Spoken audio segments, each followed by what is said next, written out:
Welcome to the project, everyone. Today we are back to working on the Crosstrek FB25 motor swap. As you recall in the last video, we pulled apart this blown FB25 that we got in a deal with the short block over there. And as we dug into it, yeah, these valves are cooked. But we got new tools. Well, at least right now, one new tool. This is really exciting. This is a precision straight edge. If you don't know how they work or what they do, essentially this edge right here is ground to be really flat. Like across this 24-inch, I believe, it's 30 thousandths of deviation you should get in there, which, you know, it's pretty good. Like this is now the new standard in the shop for flatness. And 30 thousandths should give us plenty of room or be plenty accurate for us to actually look at our heads and see how, if we have any dips, if we have any high or low spots. Like, yeah, performance edge, this is something I've been kind of wanting. To be honest, I've watched a lot of like A-Bomb 79 and stuff in like my free time, and I just haven't had a need for a performance straight edge. So now we've got one, really excited about that. I'm probably talking about it way too much. But before we can really start using this, because I kind of want to use this to check everything and really get a good standing for what all the parts, like where they're at, I do want to pull these valves. I got to go get my valve spring puller, and I want to pull all these valves so we can really see how bent they are, and then just start to assess this head, or both the heads too. So let's pull some valves. How about that, eh?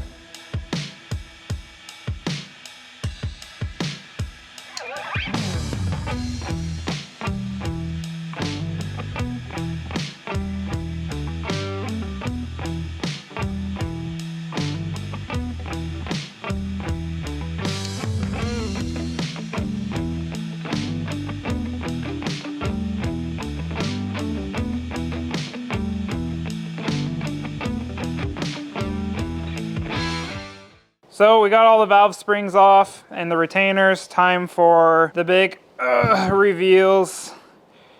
And yeah, these might take a little bit of persuasion to get out. Yep. Yeah, look how bad that's bent. All right, there's one bent valve. Let's go intake number 2.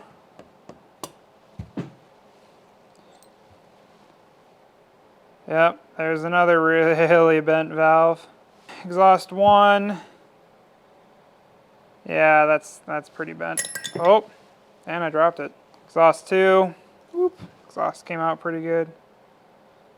Slightly bent, not nearly as bad as the intakes. All right. Ugh, that is so bent. Holy crap. Exhaust, or intake 4.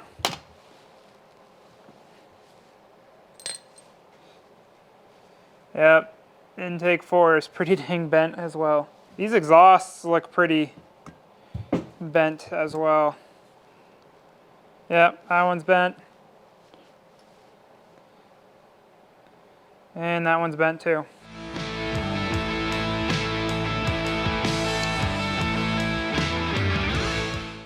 And that exhaust is bent. So they literally bent every single valve in the entire motor. And there is silicone on the inside of that intake runner. Dang, that's pretty wild. I'm not gonna lie, that's pretty impressive. We are really close to really where I want to end this video, or where I want to get to in this video, which is to actually put to rest, are these heads the exact same? These are the AP20, 120,000 miles. These ones were allegedly freshly rebuilt, but I mean, you can obviously see that these are a lot cleaner. But in order to actually get to that point, we do need to pull out the valves, at least on this side. I'm like totally out of bench space. So I don't know, I didn't want to pull these all apart, you know, if I don't have the bench space. But we probably should. I guess I'll pull off these spark plug boots, seals.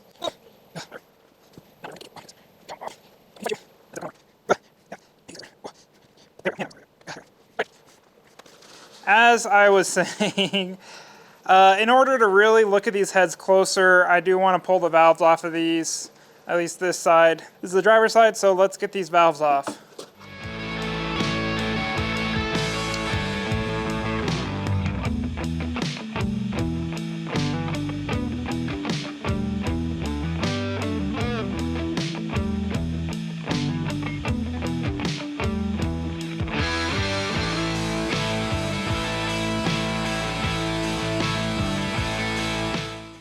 All right, my dearest YouTube viewers, after a decent bit of time sitting here just kind of staring these things down, wondering, you know, what went wrong with either of them. After looking these over really closely, we haven't pulled out any measurement stuff, so this is just like a visual check, but I have noticed some things. So let's flip these over like this.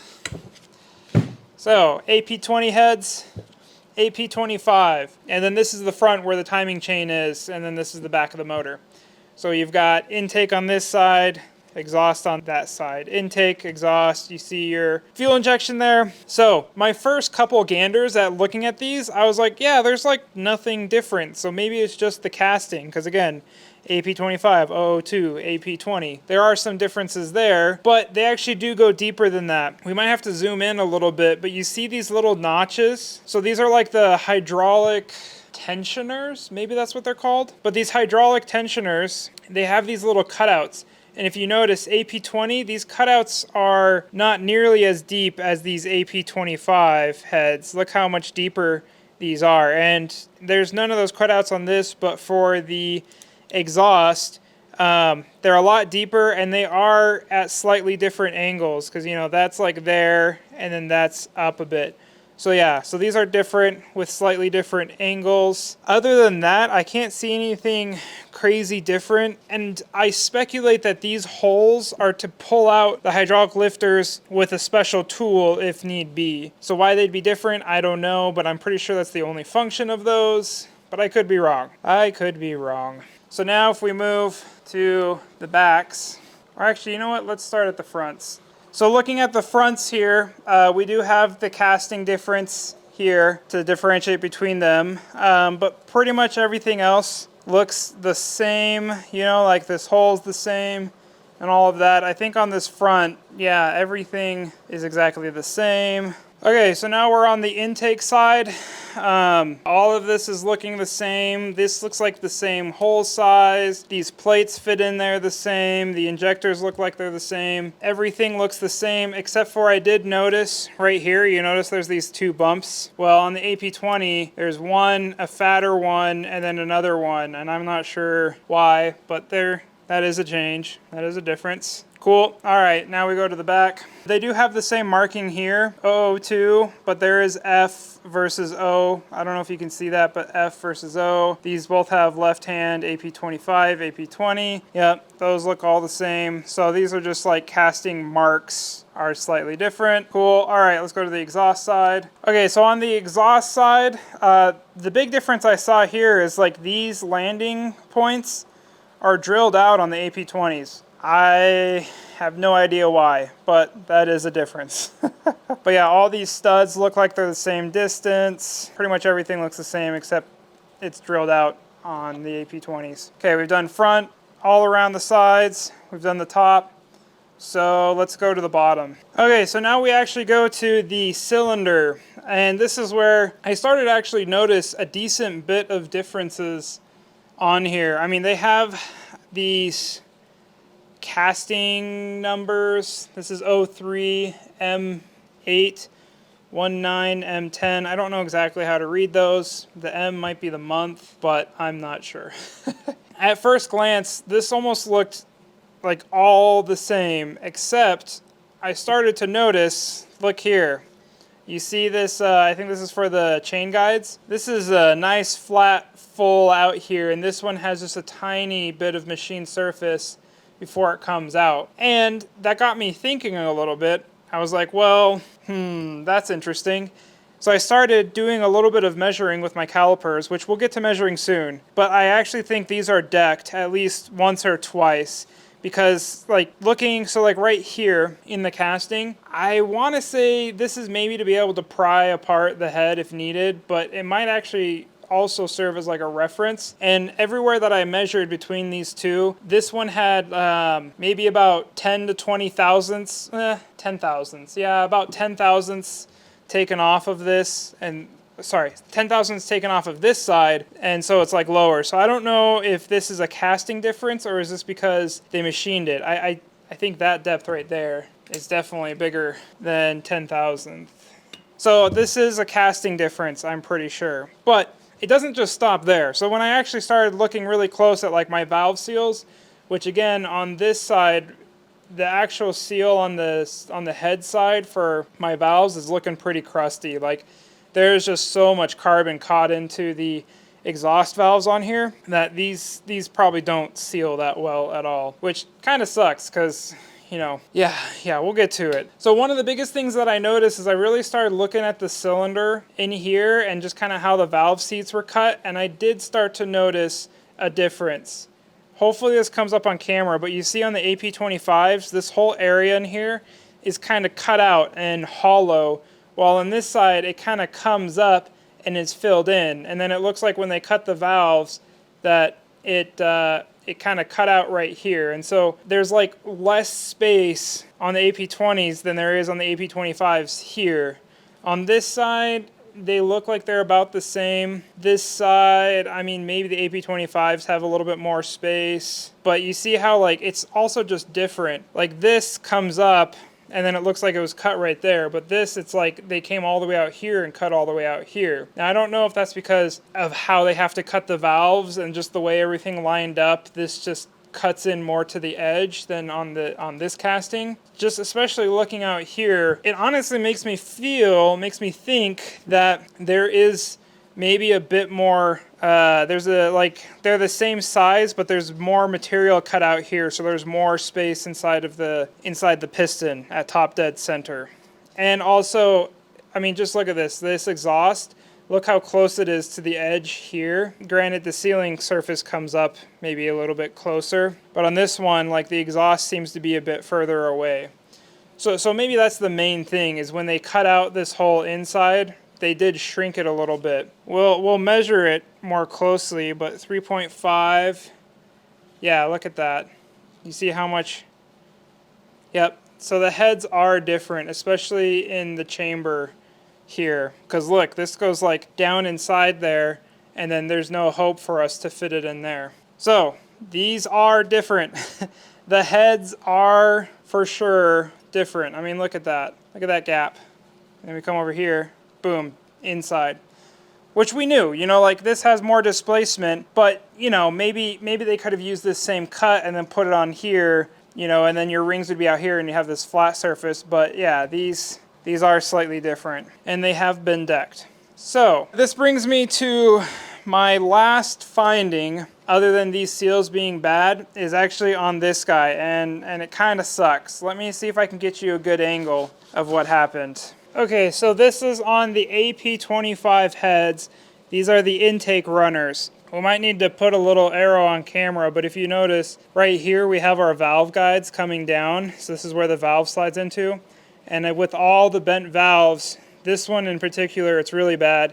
You can see it's cracked. I think there's 3 cracks. One there, one like here, and another one there. So we might have to like zoom in and or point to it. But yeah, so there are cracks into our valve guides, I think is what they're called, which sucks.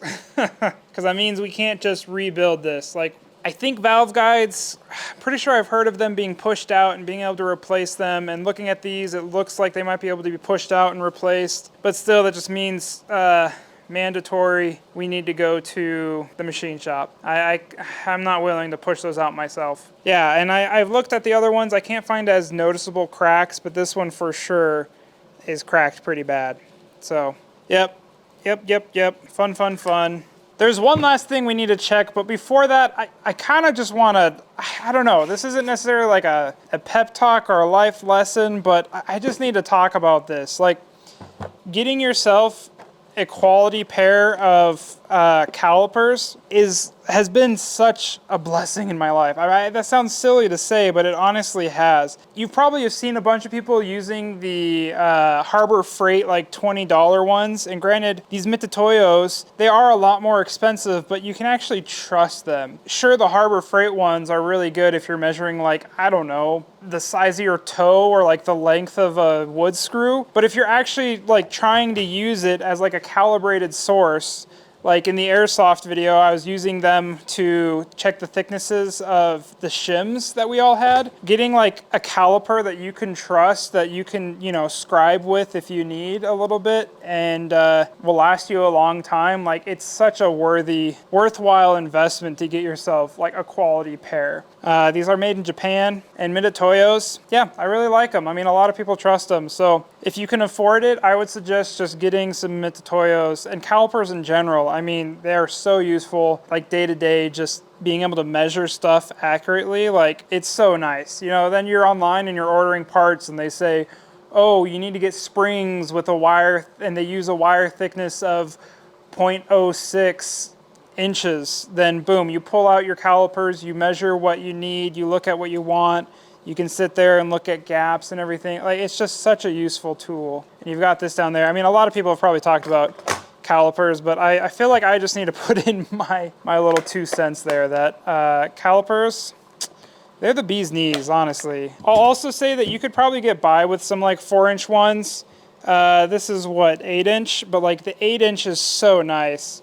I mean, even here, when I was kind of messing around with the 4-inch ones, I kept running into issues. But with like the 8-inch, I mean, I can almost measure the entire thing, but I can easily measure like between the spark plugs on here, you know, for example, if we just wanted to come in here and go, oh, that's about that size. And yeah, so the spark plugs are spaced the same apart. Sorry, not to gush too much.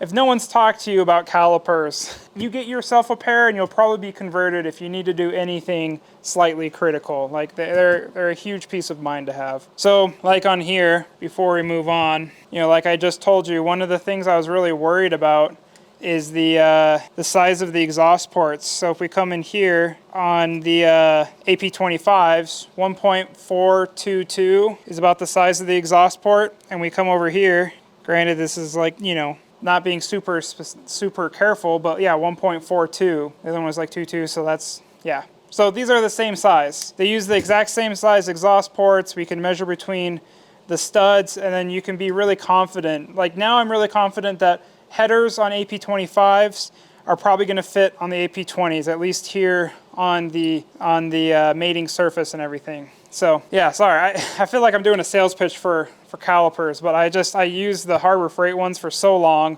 and I finally decided to go with, you know, quality Mitutoyo calipers, and I've been so happy with actually having calipers I can trust. That's why I've kept the orange little case on it for so long. All right, enough gushing. Let's get back to doing some serious business here. Now that I've gushed to you about tools, the last thing I want to check is the flatness of the heads. I mean, the machining on this looks awesome. This looks like it's factory, but the thing that we need to do is actually clean off some of the carbon deposit. Looking in the manual, they want you to check like across here, and then down, down, down, and then add a diagonal. These chambers, I mean, they have maybe a little bit of carbon buildup on the edges and whatnot, and so we just need to make sure that none of that is going to be affecting our readings. So, need to do a little bit of cleaning. I just have a brass brush. Mainly I care about this one.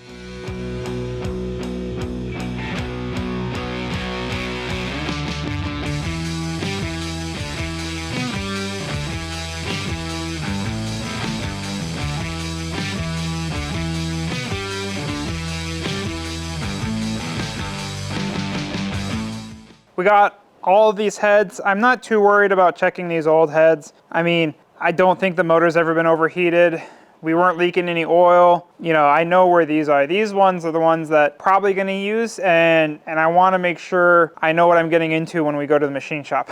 So yeah, we got these ones cleaned off really well. There is one issue. Looking at the manual, they say to do these checks at 68 degrees Fahrenheit, which is 20 degrees Celsius. Yeah, I'm not gonna be able to get the shop up to 68 degrees. I mean, when I walked in this morning, it was like 29, 30 degrees. Now with the fire going, we're like maybe in the 40s. So we're gonna have to bring these inside, let them warm up, because that's a pretty easy thing to do. And I wanna follow the manual as close as possible. But so yeah, we need to bring these inside. Also, we get to use our new tool. Not sure if I've talked about this at all, but yeah, what this is a precision straight edge.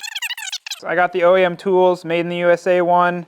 I need to clean off some of the oil on here so that way that doesn't get in the way. But yeah, the whole point of cleaning these off is so that way we can use our known flat to then see how flat this is. And then we have little feeler gauges to fit underneath. There's probably tons of other people on YouTube that have talked about this, so we'll time lapse most of it. Got this little protective cover on the straight side. So yeah, when you use it, you do want to take that off. I saw someone say they didn't. One other thing to note, if we bring you over here, I forget if I've mentioned this, but yeah, someone tried to sand this like at home. I mean, there's like different angles of like the scratches of the sandpaper, and it does not look like a machine shop is what decked this before. So that's where I almost wonder if, you know, they put it together and maybe it was put together wrong, and so then they went 300 miles and it started leaking oil, and then they're like, well, maybe if we just kind of sand it and make sure everything's flat in the shop, you know, in our home garage before we take it to a machine shop, then that can fix it. So they like sanded this and honestly probably kind of ruined it, but yeah, it's interesting. They like sanded more in other places. We might check the flatness of this, though I don't really feel like cleaning it up. So let's at least check the heads, because that's what we really want to use and really want to know if they're good or not.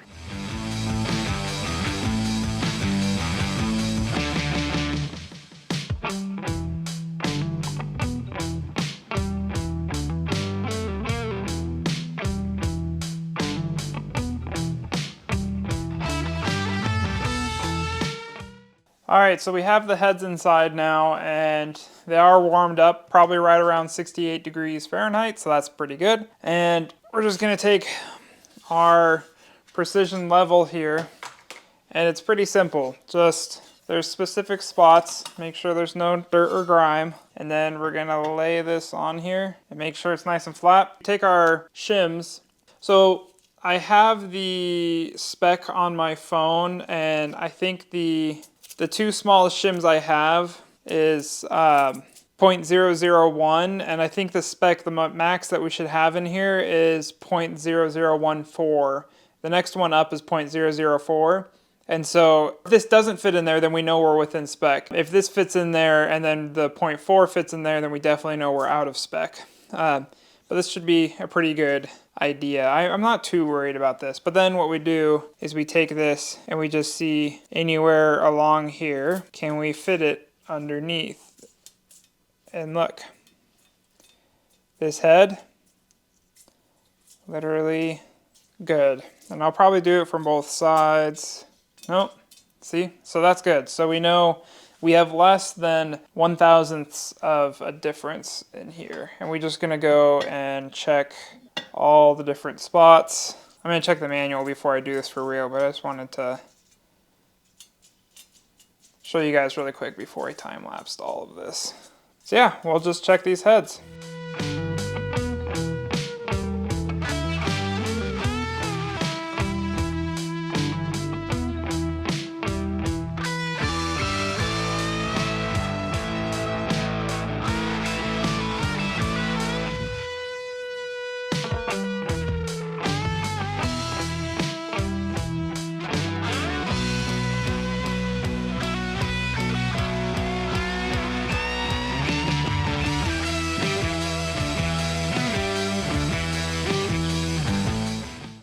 I've checked the heads out. Our original heads, our 2-liter heads that we pulled off, they seem great. I mean, there's a little bit of gasket, but again, I'm not really concerned about using these. I really want to check out these so I can figure out if we can use them or not. This one seemed to have a bit of a low spot here. I was able to fit the 1.5 thousandths, 0.0015 inch in here. So that means that this would need to be ground down. So there's a little bit of a low spot there.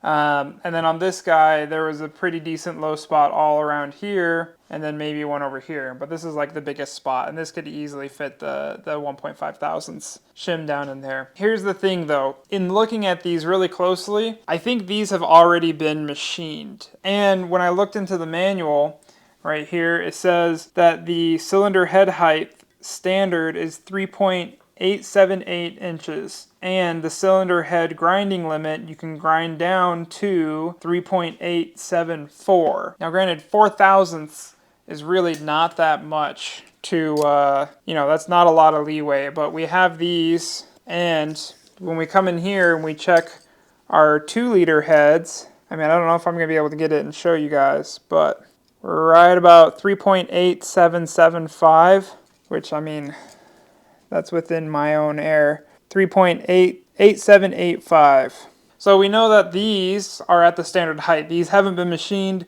These are from the factory.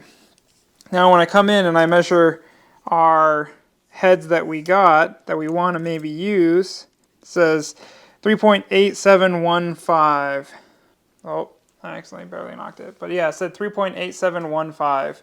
But even 3.872, that's underneath the 3.874.